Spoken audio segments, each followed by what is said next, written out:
प्रिय छात्रों, पूर्व की कक्षा में आपने दोहा छंद का परिचय प्राप्त किया था। साथ ही अनुप्रास अलंकार से भी आप परिचित हुए थे। कुछ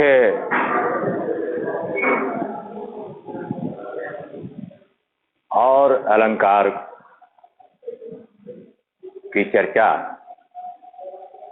आवश्यक प्रतीत होती है। जैसे अनुप्रास के बाद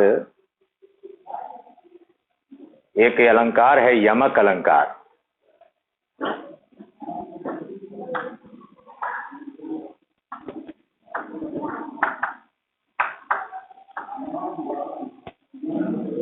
यमक अलंकार की परिभाषा है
भिन्नार्थक अथवा निरर्थक स्वर व्यंजन समुदाय की आवृत्ति को यमक कहते हैं।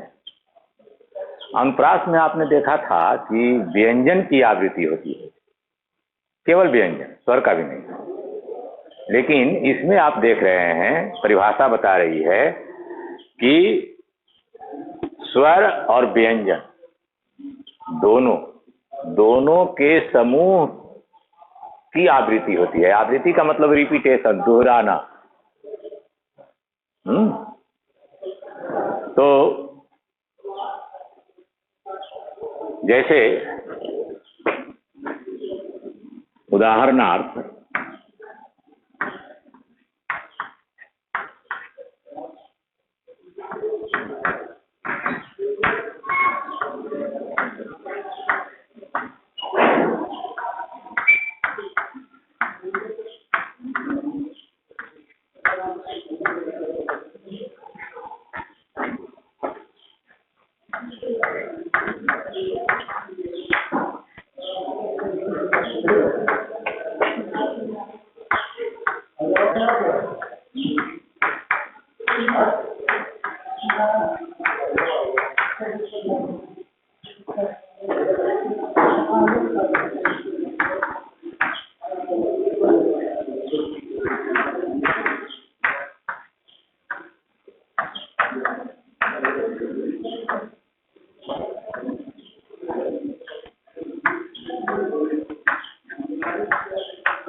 सारंग नैनी सारंग बहिनी, सारंग ले चली सारंग को, सारंग सारंग भेंट भई, चुचकारति सारंग सारंग को।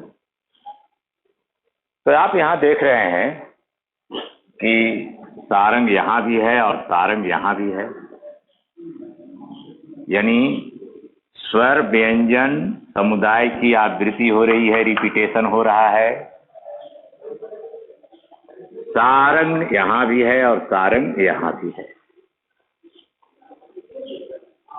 तो यहां भी आवृत्ति हो रही है, रिपीटेशन हो रहा है। सारंग यहां भी है और सारंग यहाँ भी है, और फिर सारंग यहाँ भी है, और फिर यहाँ भी है। ये जितने सारंग हैं, इसमें आप परिभाषा में आप देख रहे हैं कि भिन्न अर्थ रखने वाला, यानी तो स्वर व्यंजन समुदाय का रिपीटेशन तो होता है, लेकिन एक शर्त है कि सभी अलग अलग अर्थ रखते हैं। या ऐसा भी हो सकता है कि कोई उसमें से कुछ भी अर्थ न रखे, निरर्थक हो। ऐसी परिस्थिति में यमक अलंकार होता है। अब यहाँ सारंग अनेकार्थक शब्द है, एक से अधिक अर्थ रखने वाला है। मैं यहाँ प्रस्तुत कर रहा हूं कि सारंग के कितने अर्थ हैं। सारंग का एक अर्थ है मृग, सारंग का दूसरा अर्थ है कोयल,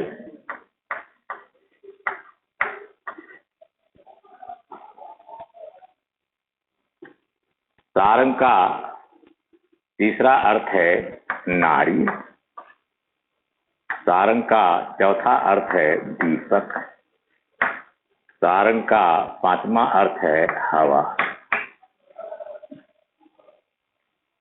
इतने अर्थ हैं। सारंग नैनी यानी मृग नैनी, सारंग बैनी, बैनी मतलब बोलने वाली, यानी कोयल का एक और पर्याय है कोकिल, कोकिल बैनी यानी कोयल के समान मधुर बोलने वाली। सारंग ले चली सारंग को, नारी ले चली दीपक को, है नारी ले चली दीपक को। सारंग सारंग भेंट भई, दीपक और हवा दोनों की एक दूसरे से भेंट हो गई। तो पिचकारती सारंग सारंग को, तो दीपक और दीपक के जो जल रहा है, और अगर उसको उस दीपक की भेंट हो गई हवा से, तो दीपक मिलमिलाने लगेगा, उसकी लौ मिलमिलाने लगेगी। तो ऐसी परिस्थिति में नारी करके ऐसे करके चित्कारने लगती है।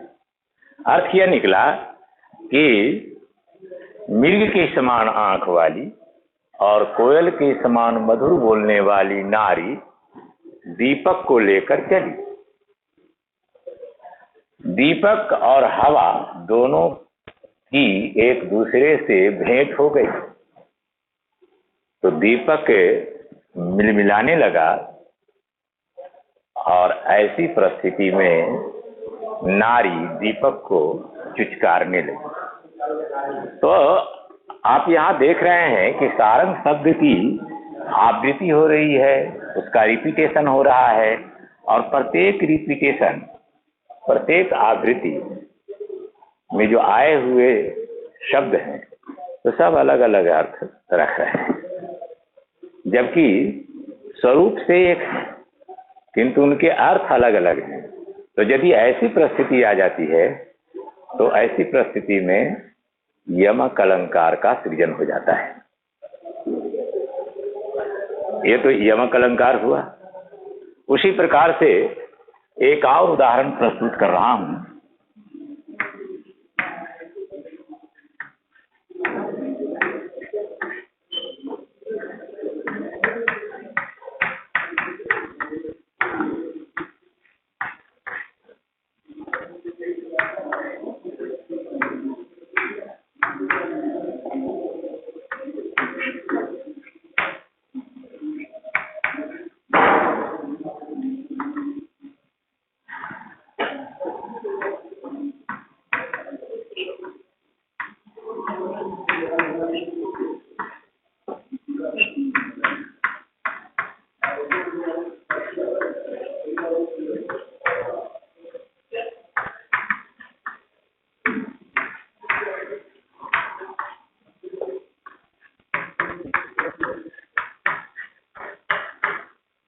ये बिहारी लाल जी का दोहा है। बिहारी लाल जी के दोहे को पढ़ना भी है आपको। कनक यहाँ भी है और कनक यहाँ भी है। कनक की एक बार आवृत्ति हो रही है, उसका रिपीटेशन हो रहा है, लेकिन दोनों कनक अलग अलग अर्थ रख रहे हैं। एक कनक का एक अर्थ है सोना, गोल्ड, और दूसरे कनक का अर्थ है धतुरा। धतुरा आपने देखा होगा, एक कटीला कांटेदार फल होता है जो शिव पर भी चढ़ाया जाता है। उसके फूल सफेद रंग के होते हैं, उसको धतुरा कहते हैं, बड़ा ही नशीला होता है। तो जब धतुरा को थोड़ा सा भी अगर खा लेंगे तो बहुत नशा हो जाता है। तो बिहारी लाल जी कहते हैं कि कनक कनकते 100 गुनी, मादकता, मादकता मतलब नशा, अधिकाय मतलब अधिक, यानी धतुरे के नशा के 100 गुना अधिक नशा सोने में है, पाया जाता है। यानी धतुरे की अपेक्षा सोने में 100 गुना अधिक नशा होता है। बिहारी लाल जी कहते हैं कि मैं हवा में बात नहीं करता, मैं इसे सिद्ध करूंगा। तो ते ही खाए बौराए नर, धतुरा को तो खाने से आदमी बौड़ा जाता है, लेकिन सोना पा लेने से बौड़ा जाता है। तो यहां पर आप देख रहे हैं कि एक कनक सोने का अर्थ रख रहा है और दूसरा कनक धतुरे का अर्थ रख रहा है, और इसका रिपीटेशन हुआ है, इसकी आवृत्ति हुई है, इसलिए इसे हम यमक अलंकार कहेंगे। कविता काव्य पंक्तियों में अगर इस प्रकार की विशेषता देखने को मिल जाए तो हमें वहां पर यमक अलंकार समझना चाहिए। अब आइए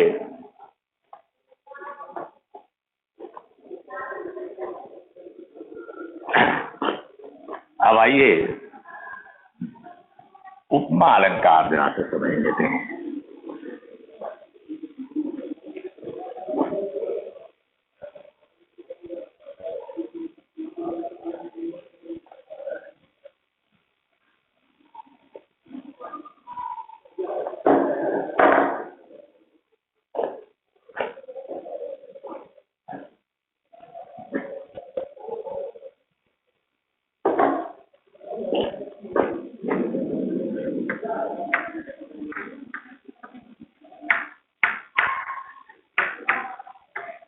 उपमा अलंकार की परिभाषा है